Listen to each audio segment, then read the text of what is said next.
All right, guys. So we got to talk about Elon Musk's pullout game, which apparently is strong and weak at the same time. Okay, the pullout game is weak when it comes to women, so it seems, as the guy is living up to the label of African American, as he's fathered 9 kids, right, including welcoming the birth of twins with a top executive at Neuralink, right? And Elon Musk has reacted to this report, this allegations that he has welcomed twins into the world by saying that he's doing his best to help with underpopulation, okay, which is something that Elon Musk has been very passionate about. The idea that we need to continue to populate the world and to reproduce as much as possible. And boy, oh boy, oh boy, this guy is definitely doing his part when it comes to that, okay? When it comes to that. So with that being said, we got to get into where his pullout game is actually strong, right?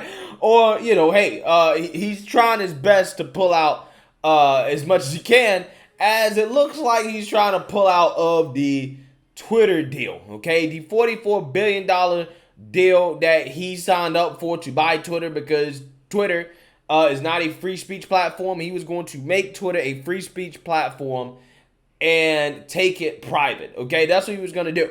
However, Elon Musk is alleging that Twitter is not being forthcoming with the amount of bots on the platform, and therefore he's trying to pull out of the deal, which I somewhat kind of understand, considering how, if you're buying a company that is saying that we have this many users, but they actually really don't have that many users, those users that they're counting are actually bots. If it's a significant amount, you can't make money off of that, right? And if you're valuing a company based off the amount of real users that they have, and they are overstating the amount of real users that they have, that means you're overpaying for the company, okay? And Elon Musk, it seems like he's not really trying to pay for Twitter, okay? He's not trying to overpay for Twitter, which I don't blame him, because, listening to some of these Twitter employees when it comes to them being exposed by Project Veritas and whatnot, it would really take a whole lot of effort to turn that company around, right? To turn around a culture that does not value hard work, okay? They are flat out communist, right? They are pro-censorship. They would have to fire almost everybody at the company, okay? And that would just be a lot of work, right?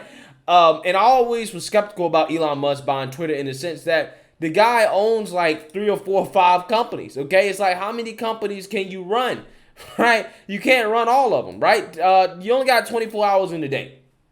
So with that being said, again, Elon Musk is seeking to abandon the Twitter deal, and that is sending Twitter's stock plummeting, okay? Because this is bad for them, and their stock will probably tank to the floor if Elon Musk actually officially terminates the deal. But this is good for the former president of the United States, and we're going to talk about that as well, too. So let's get into this. Elon Musk is seeking to terminate his $44 billion agreement to buy Twitter Inc., saying that the company hasn't provided the necessary data and information he needs to assess the prevalence of fake or spam accounts, according to a regulatory filing Friday. Okay, so again, this news has sent Twitter stock tanking. Again, you can see here it's down negative 5.1% in after-hours trading.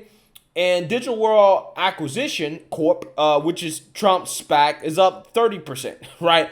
And after-hours trading, which tells you, again, this is good for Trump. And again, we're going to talk about that later. Twitter, quote, is in material breach of multiple provisions of that agreement and appears to have made false and misleading representations when entering into the agreement, according to a letter from Mr. Musk's lawyer filed with securities regulators. The filing caps nearly 2 months of hostage suspense over Mr. Musk's intentions, while setting up a possible legal battle over what comes next for the social media platform.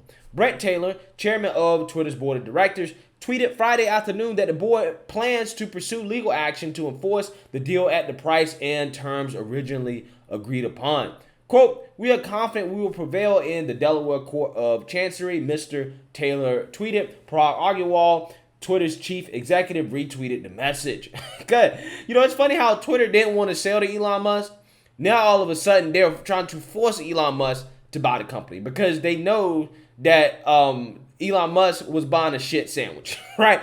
And they're trying to sell it. They're trying to force it on Elon Musk now now that it's public that Twitter is in fact a shit sandwich, right? They're trying to offload Twitter because they know that the stock is going to tank if Elon Musk officially pulls out of this deal, okay? Which means they're going to lose a whole lot of money, okay? The company has said repeatedly in recent weeks that it was sharing information with Mr. Musk to consummate the deal as laid out in the merger agreement, and that it intended to close the transaction and enforce the agreement at the agreed price and terms. There are no guarantees Mr. Musk will be able to walk away from the deal entirely, as Twitter is expected to challenge his legal arguments. Mr. Musk's lawyer cited concerns over Twitter's estimates about how many of its daily users are fake or spam accounts, an issue Mr. Musk raised as a concern about the deal almost 3 weeks after he signed it. Twitter shares fell about 6% in after-hours trading Friday following the disclosure.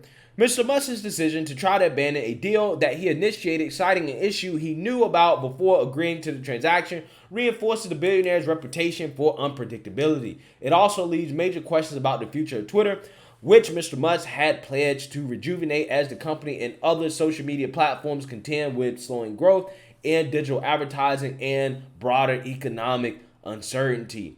At minimum, Mr. Musk could be on the hook for a $1 billion breakup fee based on the terms of his April 25th acquisition agreement with Twitter. But the deal gives him only limited leeway to walk away and pay only that amount. And it isn't clear that his complaints about Twitter's account data qualify.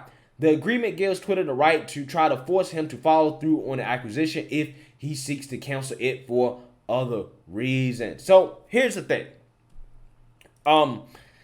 It's funny how Twitter all of a sudden is trying to do their fiduciary responsibility and force Elon Musk to buy the company. Because again, if Elon Musk does not buy the company, their stock is going to tank. Okay, their stock is going to tank. So Twitter is trying to do their fiduciary responsibility and force Elon Musk to buy.